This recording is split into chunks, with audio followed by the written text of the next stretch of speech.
Today I'll be going through and showing you step-by-step instructions on how to install and change the ink cartridges into the Epson Workforce WF-2750. This how-to video also applies to these printer models here. And the compatible cartridges are these here. Let's get started. First, you're going to lift up the scanner bed. Make sure you do not move the print head by hand, otherwise you may damage your product. Do not touch the flat white cable inside the printer. If you are installing the ink cartridge on a brand new printer, be sure to remove the placeholder plastic tabs before you try to install the ink cartridges. Next, squeeze the tab at the back of the cartridge you want to replace towards you and pull the cartridge straight up.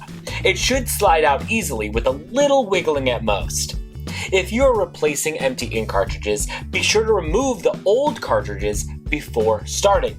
You can even take your empty cartridges to an office supply store near you, or mail them into the printer manufacturer free of charge for them to recycle the empty ink cartridges. Now that we're where we need to be, we're going to take the ink out of the packaging. For this printer, your black ink is located farthest on the left, followed by your cyan, magenta, and yellow in that order. Insert the cartridge straight down into the carriage until it clicks. Repeat process for any other cartridges in need of replacement. If it is not fitting in easily, check to make sure you have it the right way up and that you are inserting it into the correct slot. Be careful not to touch the gold contact points on the cartridge, or it may damage the cartridge. Simple as pie.